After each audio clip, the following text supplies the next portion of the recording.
Hey, Norm. Hey, Will. Have you read any good books lately? I haven't had time to read books, but I'm planning on doing a lot of driving in the coming weeks, so I'm going to do some audiobooks. Ooh, today's podcast is brought to you by Audible.com. They have hundreds of thousands of great audiobooks, both full cast recordings, single person recordings, whatever you want, you can find it there, including such things as Enigma, which is the book that the Alan Turing biopic. Yes, The Imitation Game. Yes. The Oscars were on this past weekend, so I wanted to listen to the Alan Turing book. I know that Gone Girl, I really liked that movie last year, and that's a book. I don't know if I want to read that. Book is much better than the movie. Oh, maybe I'll listen to that book as well. If you want to find out more about Audible and get a free 30-day trial and one free audiobook, you can do that by going to audiblepodcast.com/untitled, and you'll also show support for Still Untitled, the Adam Savage Project. Thanks for listening, and we'll on with the show. Welcome to Still Untitled, the Adam Savage Project. I'm Will. I'm Adam. And I'm Norm. Guys, our long national nightmare is over. The Oscars have happened. Finally done. The only thing that went longer than the Oscars was that SNL 40th anniversary thing a couple of weeks ago. Which I have not yet watched. I think that's still running right now. They're still alive. Last I saw, George Lucas and Steven Spielberg were eating, Chevy Chase's brains to survive. I very much appreciated last night during Sean Penn's reading for Best Picture.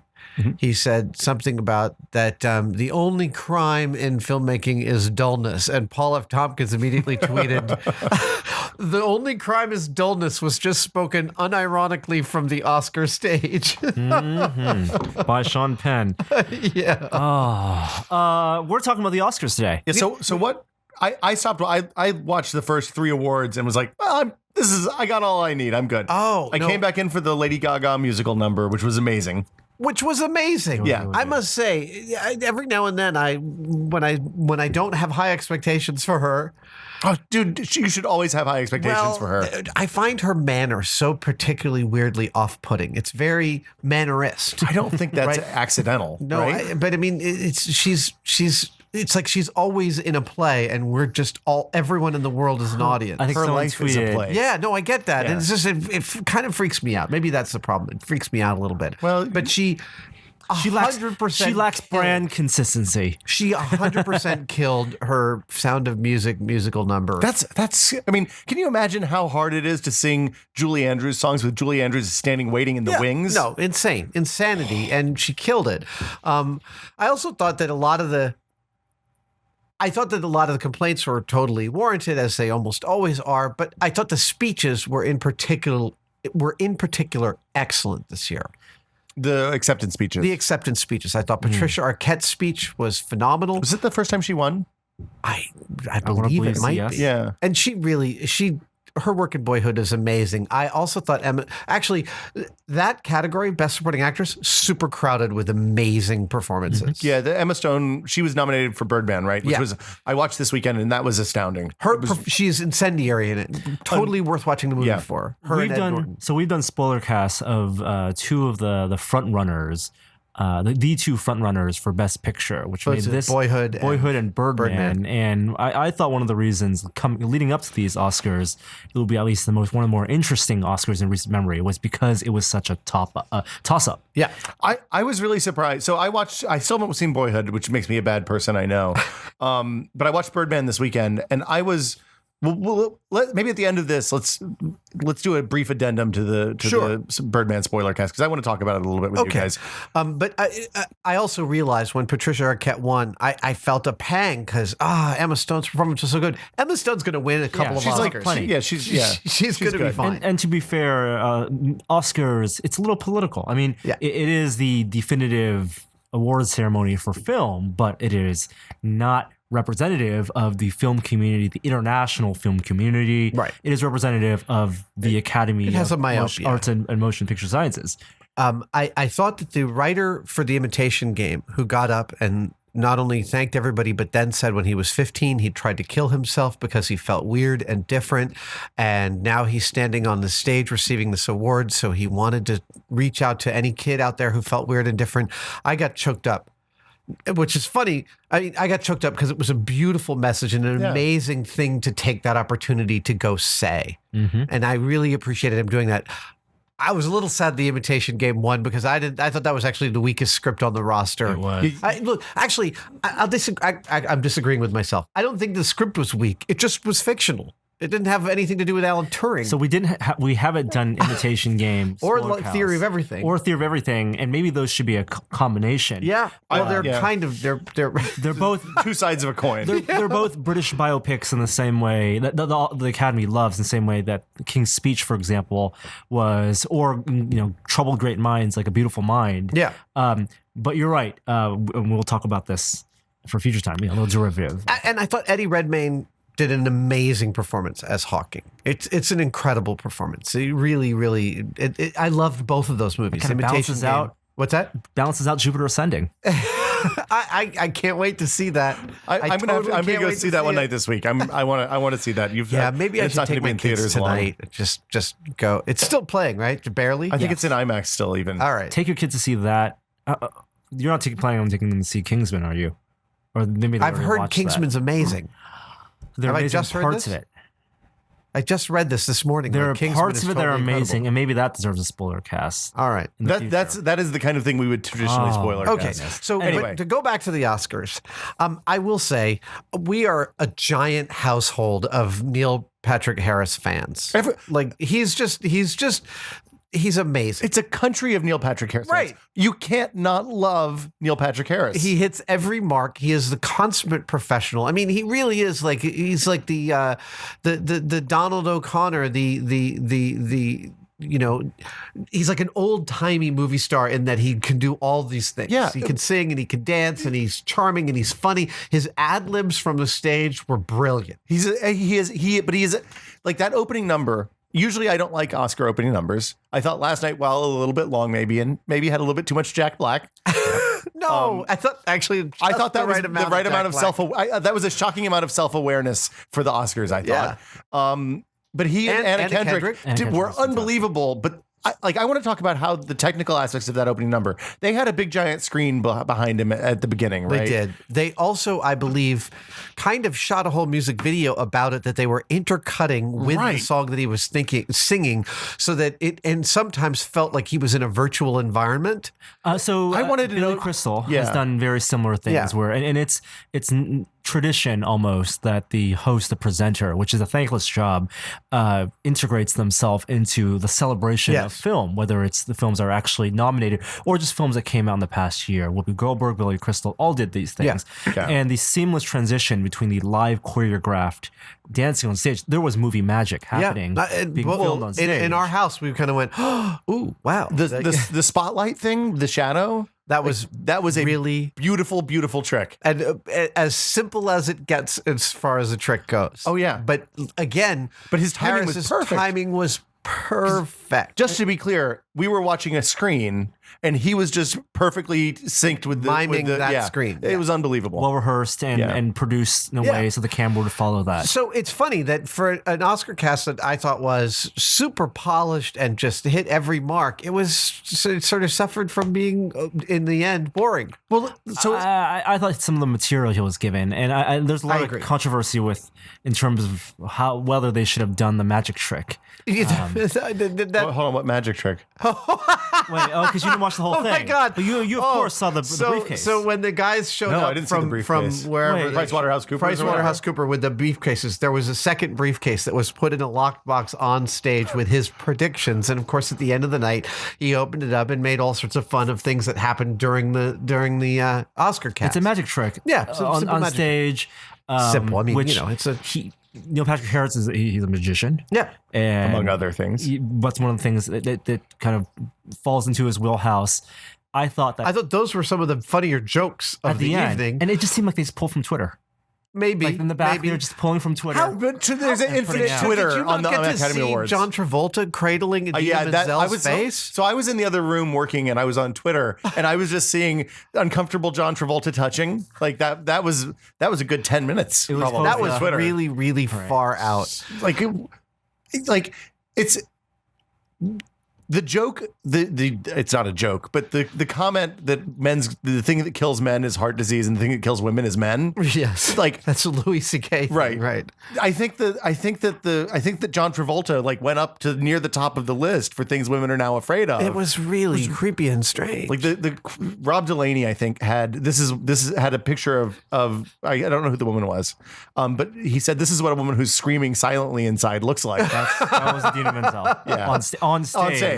Yeah. Where he like put his hand on her face, and earlier in that evening there was the Scarlett Johansson picture where she just looks nonplussed about the whole thing. Oh, really? Yeah. So I also on the plus side, like, hail diversity. From the red carpet on down, there was people of color, women everywhere. It was wonderful. It was not the white men parade. I mean, obviously, the it's Oscars still the were Academy, sensitive Adam. to Yeah. that.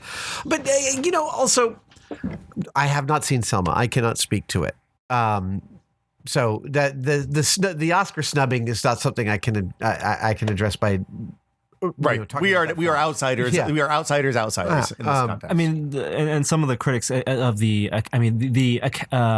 Academy, as they're known, has a female black president, runs the organization, and they recruit new members. They offer invitations to new members every year. Where do they invite members? Is it just people from the film community? Okay. The people who are invited, it's about 200 members every year, and the list of people who are invited, it's out there. You know who's in the Academy. The average age is still about 60. 67. Wow. But the people who get invited are everyone who wins an Oscar is automatically invited. You don't get automatically invited for being nominated? For nominated, most likely you'll get invited, but it's their prerogative. For example, if you're a short film maker and you still need to prove yourself, your craft, then they can choose to. But they are cognizant of the diversity issue. Did you notice, by the way, sorry to interrupt, but on the red carpet, they did a pass to Deborah Nadoolman Landis's costume exhibit at the Academy. Fantastic. Yeah, and they went and interviewed her and they covered the exhibit. Oh, that's wow. Yeah, That's it was awesome. a nice little 5-minute segment during the red carpet. Oh, so it's gone. It's gone at the end of March. End of March. Okay. Yeah, I'm actually toying around with the idea of heading down this week for a one day, like just to go see it. This is again. your last hurrah before you start shooting again, Exactly. right? So, Yeah. Wow. So diversity is one thing, just in terms of the people who make up the Academy, and those are the people who vote. And there's always, just like people voting in our democratic elections, the people who vote, it's tend to be the skew or older. They do some things for the short film and the animation. You have to go to special screenings for that. And they do that for sound mixing and sound editing. Yes. There's specific technical The technical requirements people for who voting. it's a subset of the Academy Yeah. that votes on the technical stuff. We haven't talked about some of the winners. Yes. Now, I was sad. I'm really happy that Patricia Arquette won. I also was really happy to see J.K. Simmons win.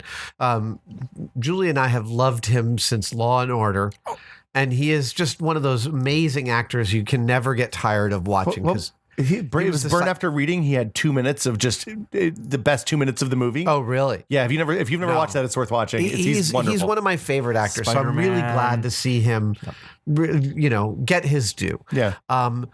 Julianne Moore before you. Julianne Moore, Best wonderful, Actress, and what a great well-deserving. speech. Was that final? Was that the first? She's been nominated a ton. I think it was the first win. Okay.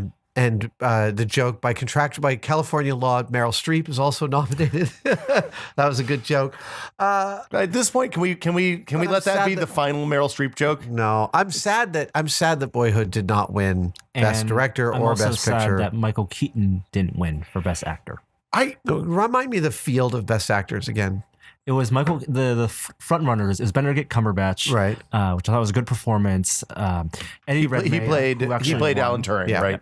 Eddie Redmayne playing Stephen Hawking, Yeah. which some people call a technical performance, Yeah. because it's a lot of physicality. Yeah. And then, but also imitating someone else, Right. and Michael Keaton, and then From two whole cloth, others. sure. I forget who the two others were. I'll look. You guys keep talking. All right. But I really wanted Michael Keaton to win, and him not winning kind of felt like it was like his only chance kind of thing, opportunity. Like I think we'll see a second act sure from Michael about that. Keaton. I hope that's the case. But Or this a seems third act in this This case. seems like a movie that was made for him, to kind of Bradley Cooper for American Sniper. right. Bradley Cooper, Right. right. And come on. Who won? Eddie Redmayne. Redmayne. I only have Steve Carell for Steve Foxcatcher. Carell. Foxcatcher. I haven't seen Foxcatcher. I haven't seen Foxcatcher, but every piece of footage I see from that looks like an incredible career-defining performance. But both like the Eddie Redmayne, talk about all four of those who aren't Michael Keaton. They were all acting someone in the real world who was someone else. I really liked Birdman, but I didn't fall. It didn't slay me. It didn't knock me over. I was a wreck by the end of that movie. Really? Yeah. So I've seen it twice now, and the second time, actually, I will tell you, the second time it moves along at a faster pace. Did you? When I was watching Birdman, normally when we're watching movies at home, we end up taking breaks and go make popcorn or something. We tried to watch all the way through without having to stop. Yeah. Because the tension so I was surprised at Birdman 1 because technical movies usually have a bad time, right? Yep. And that is the most technical, wonderful script and everything else aside, incredible cinematography. It is a technical achievement film. And I was surprised that that the Academy responded to it because it's a film about the Hollywood. Well, they love films about Hollywood. Very navel gazing. Yeah, and again, the unsung performance of the year is Zach Galifianakis. Yeah, he is so amazing in that movie, and so way against what you think of as a Zach Galifianakis. He's still a little Galifianakis-y, though. There, of course. Yeah, but he has a sharper edge and a more heightened. I mean, when you see him do stand-up, he's incredibly smart, but he does not. That is not his stock and trade. Is playing incredibly smart, brilliant people. But he plays as the agent, manager, best friend of Michael Keaton. And he's like him, Ed Norton, and Emma Stone are worth watching that movie for, no matter what I thought of it. Mm-hmm. The thing about the technical, so the Birdman is all one shot for all intents and purposes. Yeah. That's the conceit. That added such an incredible amount of tension to me that by the time you got to the first laugh when Ed Norton takes his pants off, it got a way bigger laugh than it deserved. And I was surprised. Like, I was just surprised that movie, that the 67-year-old Academy responded as well as it did to that movie. Oh, I mean, it is again, Inarritu. There's momentum. There's momentum, and it's from a technical standpoint, it's so beautiful. The set is incredible. That theater set. I don't know. I'm assuming it was a set that they shot some of it in the real theater and some of it in a set because I'm really looking forward to the Cinefex about that. Yeah. if they cover it. And he did win, the cinematographer for that did win. Second year running, he won for Gravity last year. Lebowski. Yeah, which I think that was the most deserving. I totally agree. No contest. Totally agree. I just felt like I felt narratively the film did not leave me feeling like I had watched a story as much as 2 hours of things happening. So that's my complaint with Inarritu for each of his three films that I've seen. I was talking to Andy Notko from the Chicago Sun-Times on Twitter about this after I watched it, and the thing I realized is that I would have been fine if Birdman just stopped any point in the last 20 or 30 minutes. Yeah, right. Totally.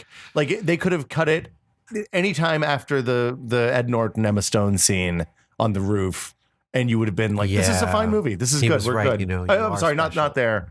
In the rafters. Right. Really? Yeah. I don't think you needed the ending as it was.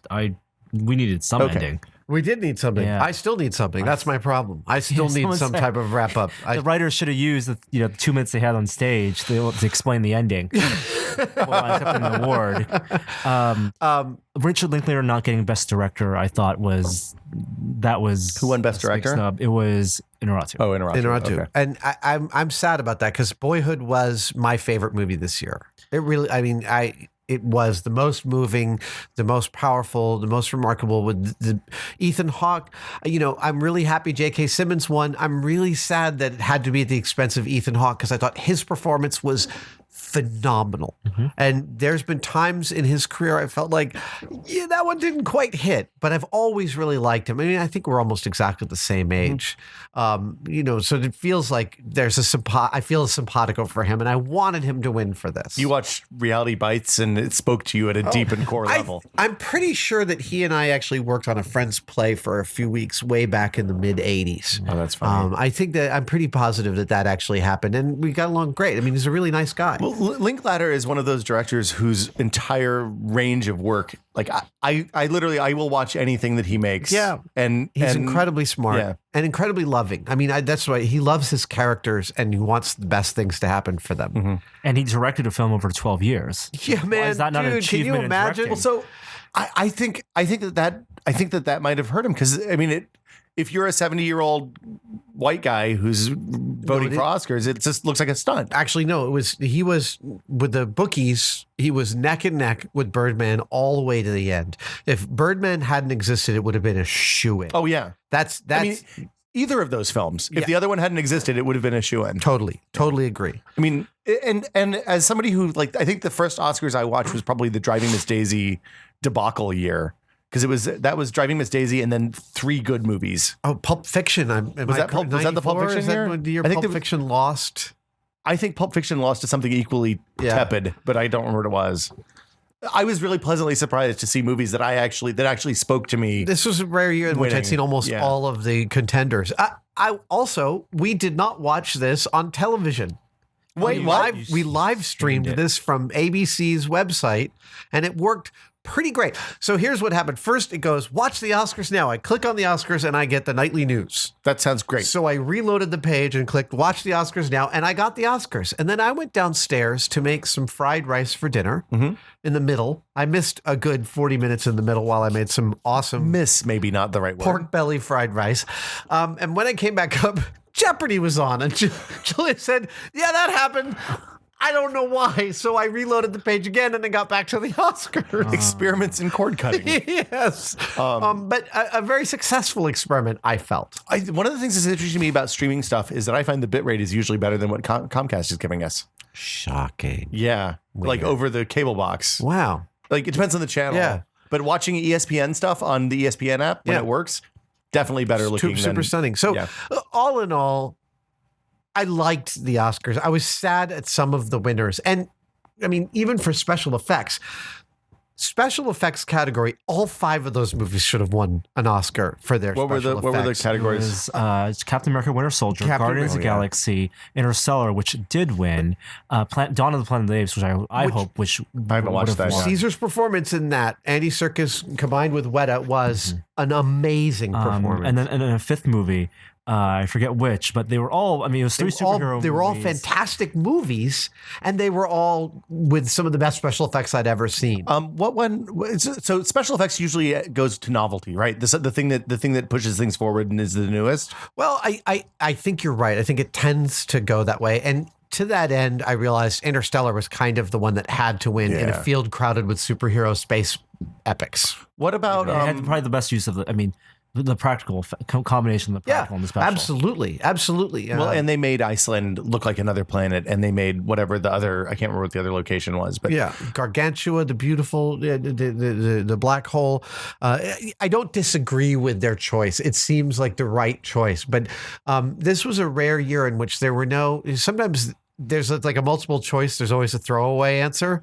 Sometimes it feels like there's a lot of those. And this year, actually, it felt like I said, a crowded field of really good contenders for many of the categories. I mean, if you look at the work that they did with makeup and effect and the prosthetic arm on Winter Soldier alone, that's astounding. It was really, really good. That's legacy, man. Those guys are brilliant. Well, yeah. Of the 8 films nominated Legacy for Best Effects, Picture, by the way, the old Stan Winston Studios. Go ahead. Of the 8 films nominated for Best Picture, most of them actually independently produced and funded, not studio picks. I think Selma was a studio pick. When we were talking about Birdman, an indie movie, Boyhood, IFC, indie movie, and they're not, some of those become mainstream movies. American Sniper was the big studio movie. Yeah. But it really is more of the independent film. Well, you don't need to spend $100 million. I think that delineation is going to get softer and softer, where you will have these companies that can spend the $200 million on the tent pole, but for the rest of the filmmaking world, it's a fundraising thing. And fortunately, it's like politics. You've just got to go around and find people who want to fund your movie while hoping that they don't mess it up too much with whatever input they want for their money. Well, this is the thing. And I know a lot of filmmakers that it's like, this is the new reality. This is the thing that it was either David Lynch or the Pecker guy, John. Oh God, I can't remember his name. He's super famous. John Waters. John Waters, right? Said in an interview a few months ago, it's like, look, I can get a movie made for $2 million, or I can get a movie made for $10 million. In between, basically impossible to get funding for right now. No. So I mean that stuff's hard. What won Best Animated? Big Hero 6 won Best Animated against, there was a Studio Ghibli movie. How to Train Your Dragon was there. No Lego movie. Box Trolls was there. No Pixar movie this year either, right? Pixar movie. And no Lego movie. That was perhaps the biggest. I can see that. Really? I mean, well, the entire third act is not animated, Right. So would Mary Poppins win Best Animated? Probably not. That different distribution. I don't think you could look at the Lego movie and not say that's an animated feature. That is very clearly an animated feature. Fascinating. Yeah. And also, they were competing against stop motion films by doing crappy CGI stop motion animation, where which people kind didn't of quite realize what they were looking at. And if I was a stop motion animator, I would be a little bit offended by that. I really enjoyed Big Hero 6. It's a terrific movie. I'm thinking about a Baymax costume. Oh, really? Wow. Well, that would be good. Yeah. Yes. Especially, well, I have a secret that may make it even more awesome. But to come. Yes. Feast, the other Disney short won Best Animated Short. Is that from the Paperman? The same folks that made Paperman? Well, everyone at Disney works on either short. They work on both, and so it's small teams, it's they usually just like Pixar pet project. Was that the short that came before Big Hero 6? It is the short that came before Big Hero 6 about the dog. I didn't see it. No, I haven't seen it yet either. The Blu-ray for Big Hero 6 comes tomorrow, so I'm very excited. Anyway, I think it was a fair celebration of movies, and I think people, whether or not you like the Oscars as an institution, you can appreciate that after watching it, you want to watch more movies. It's totally true. I completely agree. It is always funny to me after they award Best Picture how quickly they shut that show down. Like the host goes, "Thanks everybody." And how do you top it? No, of course. Right? That's the show close. I gotta be at Jimmy Kimmel, and then I gotta go to parties.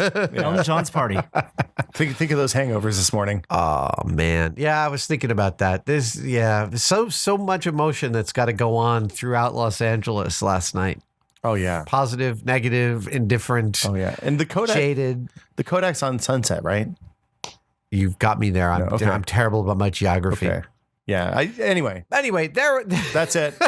Was this Neil Patrick Harris's first year? Or was it? It was. Because Ellen did last year, I think now all he has to do is host the Grammys, and he's got his hosting version of the EGOT. Oh man. Well, he has a Tony. Yeah, and he he's has hosted the Tonys. Yeah. Sorry, what I mean is the EGOT is if you win a Tony, Grammy, Oscar, and Emmy. Yes. And a few people have done it. Rita Moreno. Whoopi Goldberg. But Neil has hosted the Tonys, hosted the Emmys, hosted the Oscars now, and I think the Grammys is the one he hasn't yet done. They know how to reach him. I think they should call him. I'd be happy if Neil hosted everything ever. I want him to come host Mythbusters. There you go. I tweeted that last night. I saw. We should. Yeah, I retweeted. I give you a boost. Good. Yeah, I don't know if that. Probably won't happen, but. I mean, you could do a song and dance number. I totally could. Yeah. I could hold a tune. There we go. So I guess that'll do it for us this week. As always, if you like the show, post on iTunes, review us on iTunes, post on YouTube, all that stuff. We have a Build Week coming up soon, or the Brazil. Do we want to talk about that yet? Yes. We have some cool premium membership stuff. Check the site this week, this Friday. We'll have some cool stuff on the site. And if you haven't been checking that lately, we did a week of Lego builds last month with Patrick Norton. Norm and I built a ton of Lego, and we soldered this HypnoCube thing. It was some really horrible soldering. Awesome. We also did some sculpting with Frank. There's a bunch of good premium content on the site right now. You can find out about that at tested.com/membership. And we will see you guys next week. Bye, guys. Bye. Bye. Thanks for watching.